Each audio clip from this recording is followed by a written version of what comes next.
Hello students. Today I want to start my class with equation of motion. This topic I thought I would be able to cover in virtual class.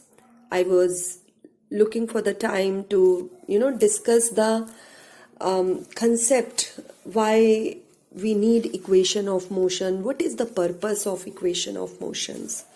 Although I have sent the derivation in my previous video, but still, if you have any doubt related to the steps, you can message me, yes, either on the WhatsApp or in the Microsoft Teams chat box. But right now, we have to focus on what are the three equations. The first equation, which is V, that is final velocity equals to initial velocity plus acceleration into time, that is V equals to U plus AT. This is how we say. If somebody asks you, tell me first equation of motion, you will say V equals to U plus AT.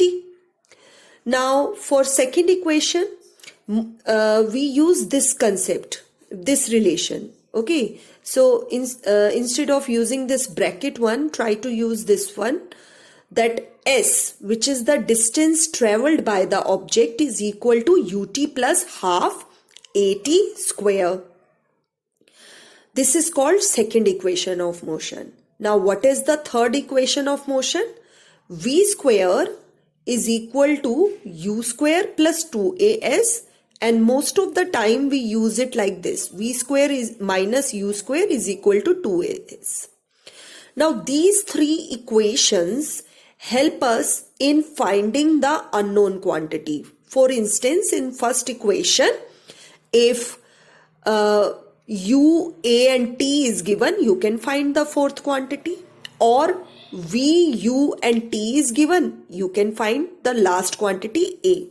So basically whatever is unknown, it is not given, we have to find that quantity. How we have to find? Let us go through it through the numericals.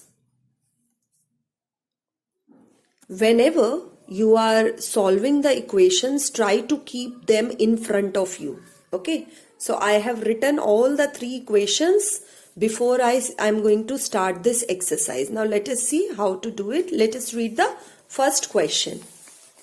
Now question number 1. A body starts from rest with a uniform acceleration. Underline the word starts from rest. Whenever you see this combination of words, start from rest, matlab object initially rest pe thi. So u is equal to 0. Okay. Acceleration is 2. Find the distance covered. Distance is s by the body in time t. So time is 2 seconds. Now, whenever you do questions, try to write the given quantities first. U is equal to 0. Why 0? Because the object started from rest. Okay. When something starts from rest, means it is initial velocity is 0. So start from rest. Start from rest, initial velocity 0. Acceleration is 2 meter per second square. Time 2 seconds and s. Now, I have u, a, t, s. How to choose the equation? Find out the equation in which all the 4 variables are present here. The unknown variable, that is distance here, and the given variable. Are the 4 variables present in the first equation? No. So we will not use this equation. Are the 4 variables present in second equation? Yes. U is here, then A is here, T is here, and S is here. Okay. So including the unknown variable and given variable, we decide which equation is used. After doing this, you have to mention here from second equation या from third. जो भी आप equation use करेंगे, you will mention here according to second equation of motion, and then write down the equation and substitute the values at their respective places. And then you are able to do it. Now I am giving you the hint for question 2. Let us read this question. A body starts with an initial velocity of 10 meter per second. Clearly it is written that initial velocity is this. Acceleration 5 meter per second square. Students, sometimes children get confused with velocity and acceleration. So it is very easy to make out.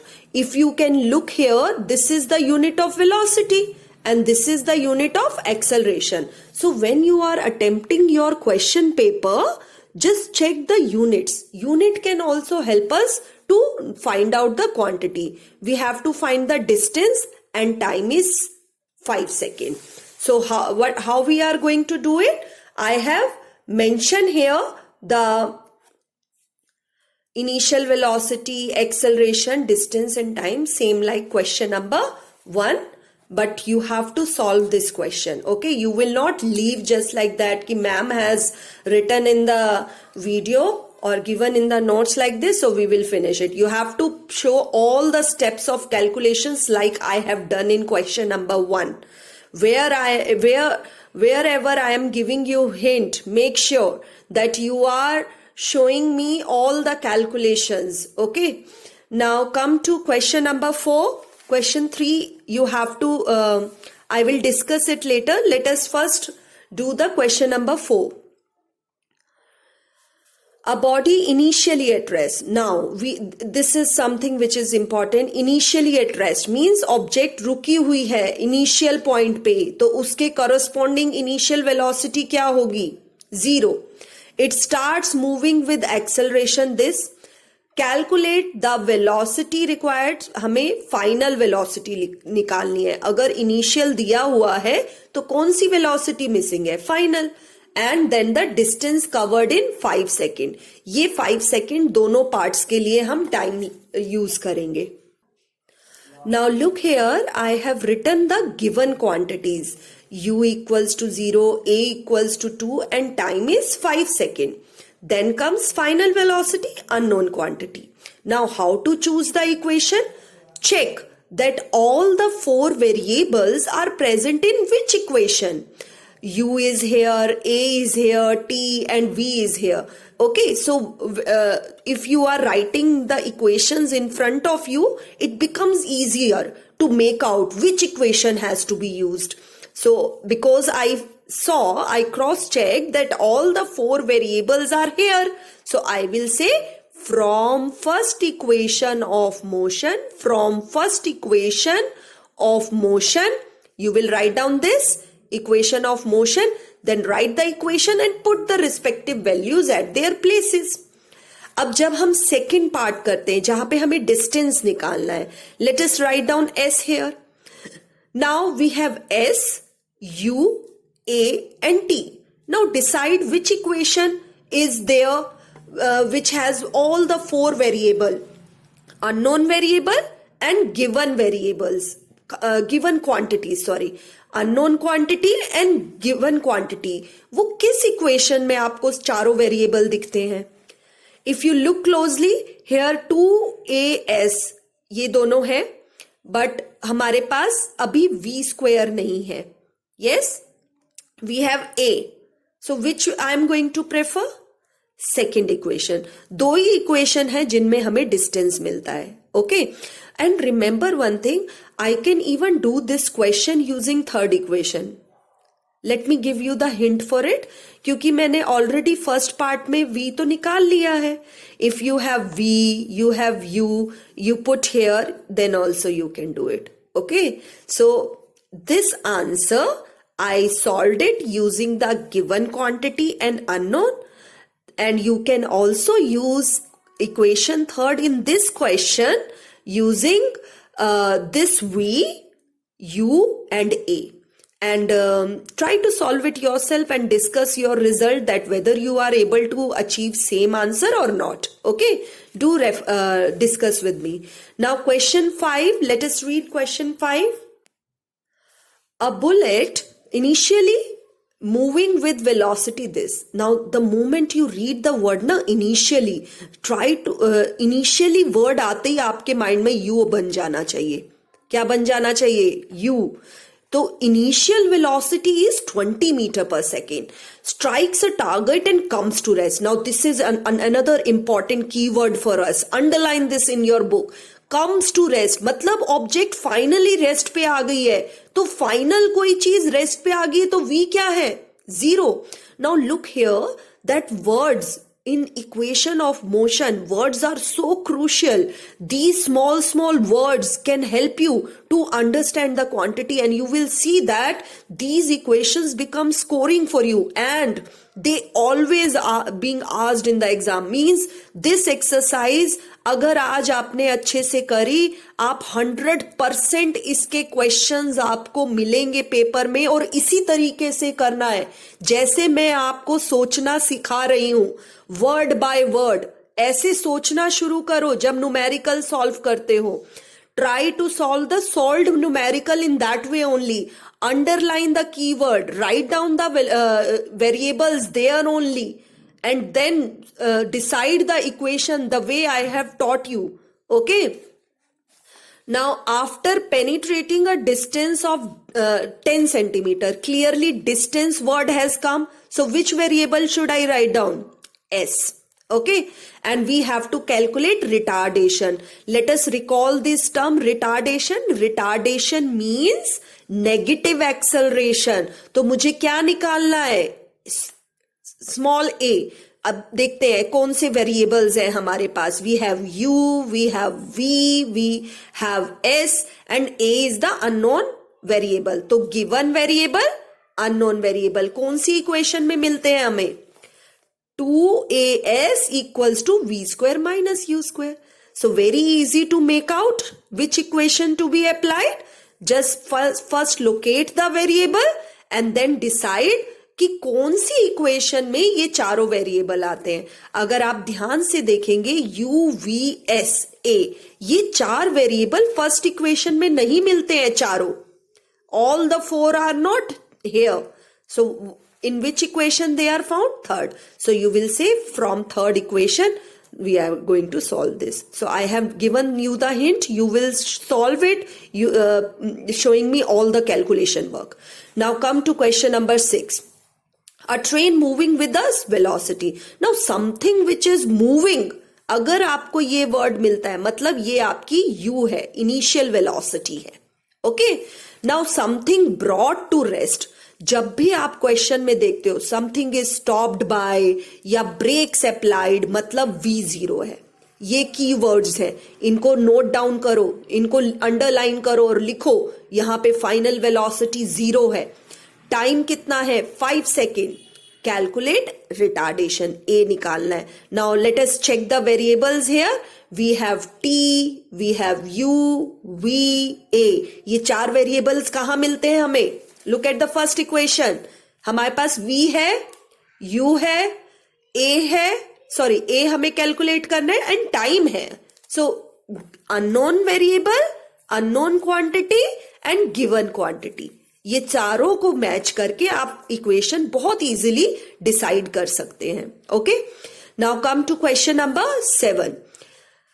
A train travels with the speed of this from A to B and then come back with the speed of this to the station B. Find the average speed and average velocity. Now let us look at the solution. So basically in answer 7, this is the scenario given to you. You started from station A with a speed of 60 kilometre per our. या train जो है वो A station से B पे गई 60 kilometre per hour speed में, and then from B to A it come back with this speed, and we have to find the average speed for it. Okay. Now let us look at the formula of average speed. Now, if you look at average speed formula, it is total distance upon total time. Why I have written only D1 and D2, not D3, D4? ये क्यों नहीं लिखा है? क्योंकि मेरे पास दो ही cases है. D1 मतलब A से B पे गई ट्रेन, और D2 मीन्स B से A पे आना. T1 is the time corresponding to D1 and T2 is the time corresponding to D2. Yes? अब यहां पे मेरे को डिस्टेंस नहीं दिया गया. A पॉइंट और B पॉइंट के बीच का डिस्टेंस मैंने एज्यूम कर लिया x. टाइम भी नहीं गिवन क्योंकि क्वेश्चन में तो सिर्फ स्पीड गिवन है. Just now I have shown you. Look here, this is what given to us, only speed. How to solve it?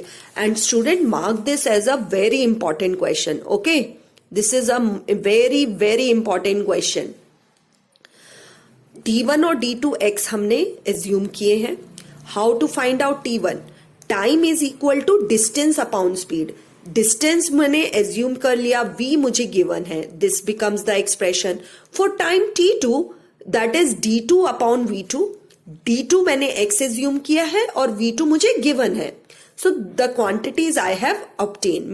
मैंने यहाँ पे value put कर ली है इसकी distance की, and then I have put the value for velocity, time also.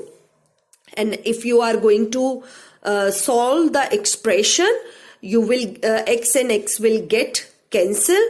This bracket which is in the denominator, you will take the LCM here.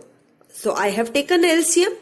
Now जब हमारे पास maths में भी आप करते हो, डिनोमिनेटर में हमारे पास फ्रैक्शन होता है, वो रेसिप्रोकेट कर जाता है, रिवर्स हो जाता है. So this got reciprocate and on solving you will get the answer.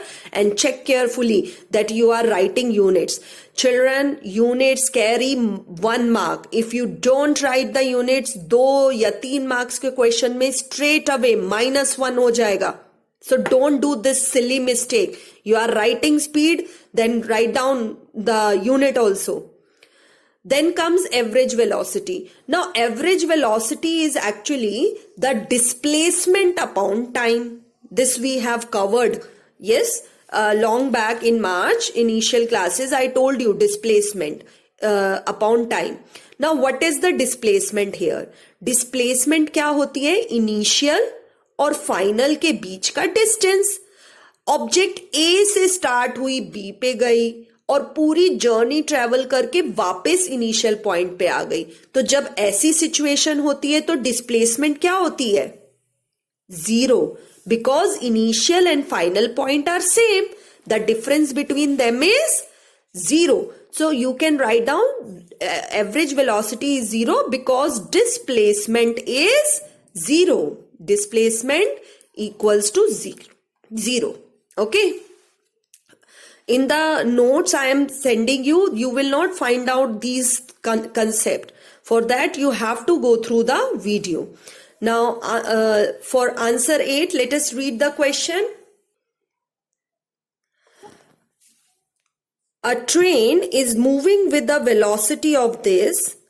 It brought to stop by applying brake. The moment you read this word, brakes, and the train comes to rest, it stopped. Which quantity is 0? V is 0. Okay, so this is how you will do in the papers also. अगर ये V 0 है तो U क्या है? जो दूसरी हमें speed दी गई है, वेलोसिटी दी गई है, ऑटोमेटिकली वो क्या बन जाएगी? आपकी initial velocity. The retardation given here is 0.5. Now children, retardation means negative acceleration. तो इसके साथ आपको नेगेटिव साइन लेना होगा. Okay, then comes find the velocity after 10 second. तो हमें जो है 10 सेकेंड्स के बाद की वेलोसिटी निकालनी है. So in this case I will not consider that the object has come to rest, but मुझे वो रेस्ट में आने से पहले एक सर्टेन टाइम आया होगा. See object has started from A. Okay, and वो यू स्पीड से मूव कर रही है. हमें निकालना है 10 सेकेंड्स के बाद उसकी वेलोसिटी क्या होगी. सो एक्चुअली में फर्स्ट पार्ट में हमें पूरी सिचुएशन को नहीं कंसीडर करना. मिडल पाथ में मतलब आप यू स्पीड से चल रहे थे, 10 सेकेंड बाद आपकी क्या स्पीड होगी अगर रिटार्डेशन ये है. ओके, तो इस टाइम पे ऑब्जेक्ट रेस्ट पे नहीं आई है. तो यहां पे जो मैंने V का कंसेप्ट बताया था वो हम लेटर यूज करेंगे. Okay, now let us look at the solution. Now look here, initial velocity 90 kilometre पर आ रहा है किलोमीटर पर आवर को मीटर पर सेकेंड में SI यूनिट में चेंज करना है, because acceleration is in metre per second square. How do we convert kilometre per hour into metre per second? We multiply by 5/18. So I have converted this unit into meter per second. You have to show this conversion in the paper also. तो given quantities मैंने mention की और first part के लिए मैंने final quantity mention की. अब VAUT ये चारों किस इक्वेशन में मिलते हैं? They are found in this equation and you will use it. For the second part जब हमें टाइम निकालना है पूरी जर्नी का, when the object comes to rest, वहां पे आप फाइनल वेलोसिटी 0 कंसीडर करोगे. ओके, इनिशियल वेलोसिटी हम कैलकुलेट कर चुके हैं, ए हमें गिवन है. Again same equation will be given to you, will be used. Try to do the calculation yourself. A car travels at a distance of 100 meters with a constant acceleration and the average speed is this. The final velocity acquired by the car is this, and we have to find the initial velocity. Now children, for uniform acceleration, for uniform motion, average velocity is u plus v upon 2. So we will use this formula, and for the second part we have to calculate the acceleration. Let us check the formula. Now look here, these are the given quantities: distance, v average, and the final velocity. So we will use this formula because the motion is uniform motion. It is given in the question, and we will substitute the values at their respective places and then find out the final velocity. Now final velocity find करोगे तो आपको initial velocity आप find करोगे. This is initial velocity, this is final velocity, this is distance. और हमें निकालना क्या है second part में? second part में तो हमें A निकालना है. तो try to think of the equation which has all the 4 variable. S, U, V, A. ये कौन सी equation में ये चारों present है? Okay, from that equation use this, from that equation you can find out the acceleration. Okay, I have sent the hint, try to solve it yourself. Now I would like to take this question number 3, which I have skipped so that you become comfortable with the equations. Now let us read this question. A vehicle is accelerating on the road with the velocity this. After 2 second velocity change हो गई, फिर से आप 2 second के बाद velocity change हो गई. Find the acceleration of the vehicle in these 2 cases and you have to check whether it is acceleration is uniform. Acceleration हम यूनिफॉर्म तब मानेंगे जब वो कांस्टेंट रहेगी. मतलब अगर हमें सेम एक्सेलरेशन मिलती है दोनों केसेस में, मतलब फर्स्ट केस क्या है जब 30 से 33.6 हुई, सेकेंड केस 37.2 से 33.6 से ये 37.2 हुई. ठीक है, first velocity, second velocity, third velocity. तो फर्स्ट से सेकेंड में क्या चेंज आया, सेकेंड से थर्ड में क्या चेंज आया, we have to calculate that. अगर वो इक्वल होगा तो वो यूनिफॉर्म एक्सेलरेशन है. And one thing more, if you will look closely, here the unit is kilometre per hour but the time is in second. So if you find such units are not same, you have to change the unit. तो हम यहां पे क्या करेंगे, change करेंगे metre per second में. Let us look at the solution. So first case में V1 changes to V2. Time हमने लिया 2 second, so this is seconds. Okay, 2 second में चेंज आया. पहली वेलोसिटी 30 थी, उस 30 किलोमीटर पर आवर थी. I have changed it using 5/18. I get this value. Final velocity को भी चेंज किया, आई गेट 9.3. अब मुझे इस चेंज के करस्पॉन्डिंग एक्सेलरेशन निकालनी है. एक्सेलरेशन का फॉर्मूला होता है final velocity minus initial velocity upon time t. तो put the values at the respective places and you will get the answer 0.5 here. Whereas in the second case, the second velocity changes to third again in the time 2 seconds.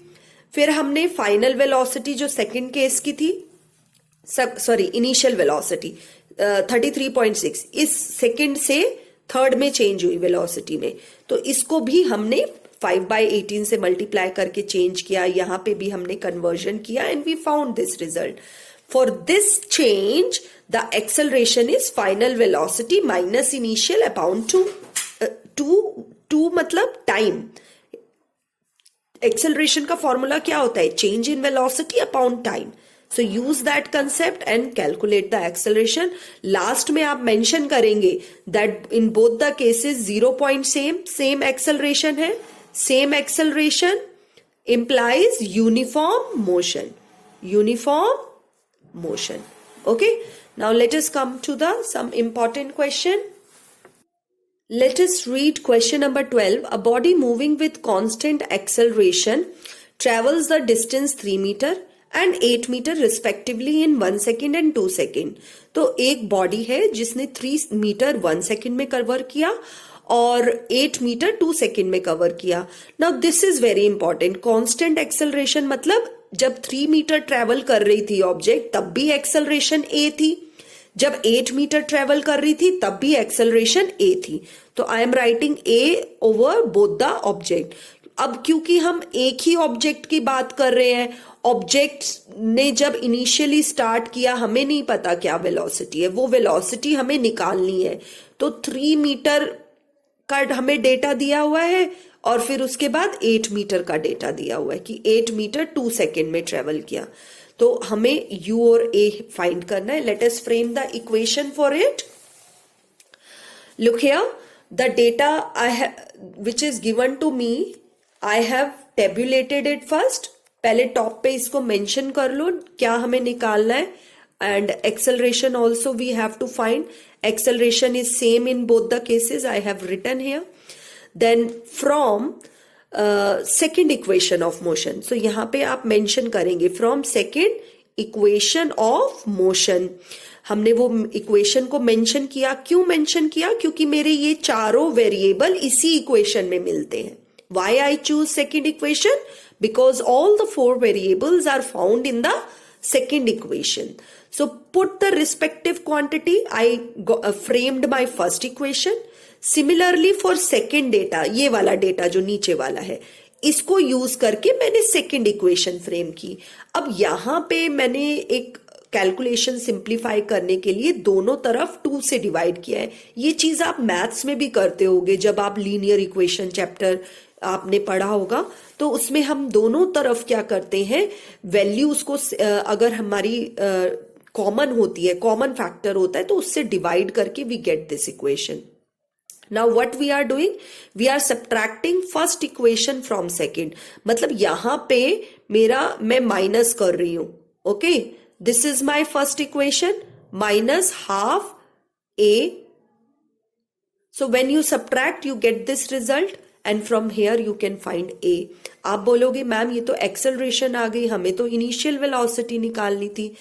हम क्या करेंगे, equation 2 को use करेंगे जैसे maths में करते हैं. अगर हमारे पास x की वैल्यू आ जाती है तो हम y की कैसे निकालते हैं, same way we are using here. Linear velocity का जो कंसेप्ट है वो यूज कर रहे हैं. तो आप a की वैल्यू यहां पे पुट करोगे, a को दूसरी तरफ लेके जाओगे, माइनस हो जाएगा और आपको इनिशियल वेलोसिटी मिल जाएगी. This is how you have to solve answer 12. Now let us move on to next question. Let us read question 14. A spacecraft flying in a straight course with a velocity of this fires its rocket motors for this second. At the end of this time, its speed was this. In the same direction, find the spacecraft average acceleration while the motors were firing, means at this point. जब इस stage पे था, जब time 6 seconds लगा और उसने rocket fire किया, उस टाइम पे उसकी एक्सेलरेशन क्या थी, we have to calculate that. And then we have to calculate the distance travelled by the spacecraft in first 10 seconds after the rocket motors were started, the motors having been in action for only 6 seconds. After the try to underline these things, that first 10 seconds after the rocket motors were started and the motors were having been in action only for 6 seconds. Now let us understand this question. For the first part you have been given that initial velocity is this and this is the speed after motor was thrown, or it was fired, sorry, when the motor was fired, this is the final velocity. I have done a correction here that instead of hour, S will come. So make sure you do this correction in the notes also, which pic I have sent. So just put the value of V and U at their places and solve. You will get acceleration and the unit will be kilometer per second square. Make sure you are writing the unit very clearly. अब distance निकालना है second part में. It is very tricky. It is tricky but not difficult. Okay. Distance निकालना है, time से 10 second दिया हुआ है, जबकि फर्स्ट केस में तो बोला कि था कि ये सारा चेंज जो हुआ ये 6 सेकेंड में हुआ. रॉकेट 75 की स्पीड से चल रहा था, जैसे ही उसने एक्सेलरेट हुआ, रॉकेट एक्सेलरेट हुआ. कैसे एक्सेलरेट हुआ? उसने फायरिंग किया मोटर को, whatever object is there, वो फायर होने पे स्पीड चेंज हुई and that change takes place in 6 seconds. ठीक है, ये फर्स्ट केस है, तो I have written that here. A की स्पीड से रॉकेट मूव कर रहा था. Try to visualise this thing. A की स्पीड से जब पॉइंट ए पे था तो रॉकेट इस स्पीड से मूव कर रहा है. 6 सेकेंड में उसकी स्पीड चेंज हो जाती है. Okay, now we have to calculate कि 10 सेकेंड में कितना ट्रेवल करेगा. अब आप कहोगे कि मैम यहां ए से बी तक तो 6 सेकेंड हुए, तो टोटल कितने सेकेंड्स बचे? 10 सेकेंड करने के लिए how many more seconds I needed? 4 second. तो बी से सी तक पहुंचने में उसने 4 सेकेंड्स लिए. तो एक्चुअल में मुझे एसी डिस्टेंस निकालना है. Okay, I have not mention this thing in the notes, you can mention it. Okay, तो अब मैं ये डिस्टेंस कैसे निकालूं? ए से बी का अलग डिस्टेंस निकाला जाएगा और बी से सी का डिस्टेंस अलग निकालेंगे. Let us see how to calculate it. जब आप फर्स्ट डिस्टेंस निकाल रहे हो ए से बी तक का, then you will use this equation because initial velocity is given. Acceleration आपने फर्स्ट पार्ट में कैलकुलेट कर ली थी. टाइम आपने 6 सेकेंड के लिए निकालना है. डिस्टेंस 1 आ गया. सेकेंड केस में ऑब्जेक्ट इसी स्पीड से चल रही है. हमें कुछ नहीं बताया गया है कि ऑब्जेक्ट रुक गई है या ऑब्जेक्ट की स्पीड चेंज हो गई है. तो हम ये मान के चलेंगे कि जब बी से सी पे जा रहा है रॉकेट मोटर, तो उसकी स्पीड ये थी और उसको 4 सेकेंड लगे. वाई 4 मैंने ऑलरेडी एक्सप्लेन कर दिया, क्योंकि 10 सेकेंड का डेटा लेना है हमें. 10 में से 6 सेकेंड के तो आप डिस्टेंस निकाल चुके हो. अब कितना बचा? 4 सेकेंड बचा. तो उस 4 सेकेंड के करस्पॉन्डिंग डिस्टेंस कैलकुलेट कर लो. अब ये दोनों डिस्टेंस ऐड हो जाएंगे, आपको टोटल डिस्टेंस मिल जाएगा. Okay, now same logic we have to use it for next question. Let us read this question. A train starts from rest and accelerates uniformly at a rate of this. अब ये हमें acceleration दिया हुआ है, time दिया हुआ है. It then maintains a constant speed for 200 second. अब यहाँ पे ना अलग अलग सिचुएशंस को कंबाइन कर दिया है कि पहले 10 सेकेंड में ऑब्जेक्ट जीरो पे इनिशियल वेलोसिटी 0 से स्टार्ट हो गई, एक्सेलरेट करी, फिर 200 सेकेंड तक कोई चेंज नहीं आया, कांस्टेंट स्पीड से चल रही है. फिर हमने ब्रेक लगाया, वो ब्रेक में 50 सेकेंड पे ऑब्जेक्ट फाइनल वेलोसिटी 0 हो जाती है. So there are 3 multiple condition, 3 different situation. मतलब ए से बी तक जा रहे थे 10 सेकेंड्स में, दिस वॉज द सिनेरियो. 0 से 2 मीटर पर सेकेंड का चेंज आया. फिर बी से जब आप सी तक जा रहे थे 200 सेकेंड के लिए, तो कोई स्पीड चेंज नहीं हुई. फिर सी से आप डी पॉइंट तक गए और यहां पे टाइम लगा हमें 50 सेकेंड्स. ओके, और then object come to rest. तो डी पॉइंट पे आते आते ऑब्जेक्ट रेस्ट पे हो गई. Are you getting this scenario? A से बी पे गए तो जर्नी ऐसी थी, बी से सी पे जर्नी 200 सेकेंड की थी, सी से डी तक की जर्नी 50 सेकेंड्स की थी. Find the maximum velocity reached, then retardation in the last 50 seconds, and the total distance covered, and then the average velocity also. It's a very long question. Now let us quickly finish this.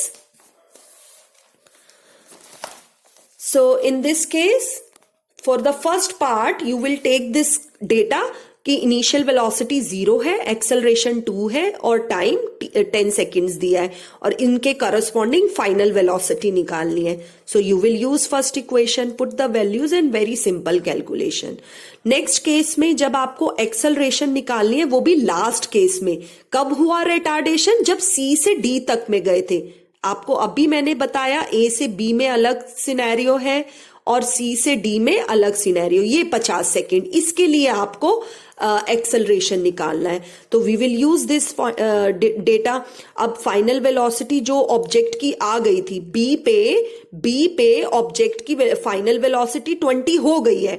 अब इसी constant speed से object चलती जा रही है. तो you will take that as the initial velocity, but it has come to rest. बच्चे ये वाला पॉइंट ध्यान से सुनो कि ऑब्जेक्ट रेस्ट पे आ गई है, ब्रेक्स लग गई थी वहां पे, ठीक है, बिकॉज ब्रेक्स आर अप्लाइड, तो फाइनल तो 0 हो गई. बट इनिशियल क्या हुई? इनिशियल वही तो होगी जब पॉइंट बी पे जिस स्पीड से ऑब्जेक्ट चल रही है, सी पे भी तो उसी स्पीड से पहुंची, क्योंकि क्वेश्चन में क्लियरली गिवन है कांस्टेंट स्पीड, यहां पे मेंशन है कांस्टेंट स्पीड से चलती गई. ओके, दैट्स व्हाई ये वाली फाइनल इनिशियल बन जाएगी. And then do the calculation. Last part के लिए I have divided my distance into 3 section, A B, B C and C D. ठीक है, ए बी करस्पॉन्डिंग मतलब डिस्टेंस 10 सेकेंड के लिए, बी सी के लिए 200 सेकेंड में, और लास्ट सी डी के लिए 50 सेकेंड में कितना डिस्टेंस हुआ. ओके, तो जो हमें क्वांटिटी गिवन है we have done it accordingly. Distance 1 के लिए हमने सेकंड इक्वेशन यूज करी. सेकंड यहां से बी से सी जाने में जब ऑब्जेक्ट की स्पीड कांस्टेंट है तो इक्वेशन ऑफ मोशन की जरूरत नहीं है, हम सीधा जो हमारी स्पीड दी है और टोटल टाइम दिया है उसको कैलकुलेट कर लेंगे. और लास्ट सेक्शन जब हमारे पास जब हमें सी से डी में जाना है तब again we will use this equation, क्योंकि ऑब्जेक्ट एक्सेलरेट कर रही है. ठीक है, तो जो सेकंड वाला जोन था ना, जब ये आपका बी से सी तक था, वहां ऑब्जेक्ट की कोई स्पीड नहीं चेंज हो रही, तो वहां हम सिंपल डिस्टेंस फॉर्मूला यूज करके उसको कैलकुलेट कर देंगे. Then you add all that. Last part में जहां एवरेज वेलोसिटी निकालना है, there you will say total distance upon total time. अब आप बोलोगे मैम इट इज वेलोसिटी, हम डिस्टेंस लिख रहे हैं, यहां तो डिस्प्लेसमेंट आना चाहिए. बच्चे ये ना लीनियर मोशन है इस केस में, ए से बी में गया, बी से सी पे गया और सी से डी पे गया. क्योंकि हम लीनियर मोशंस पे ज्यादा कंसंट्रेट कर रहे हैं, तो इस पर्टिकुलर सिचुएशन में ऑब्जेक्ट बताया तो गया नहीं है कि इनिशियल पोजीशन पे आ गई है, वो सीधे ही चलती जा रही है. तो हम ये पूरा डिस्टेंस, टोटल डिस्टेंस जो हमने एडी कैलकुलेट किया उसको लिखेंगे, और टोटल टाइम कितना हुआ. टोटल टाइम कैसे आएगा? This 260 will come 10 plus 200 plus 50. इसको टोटल करोगे you will get 260 and then do the calculation and hence you will get the result. So today video was quite long, but try to go through all the concept, and if there any doubt do message me. Thank you for today students.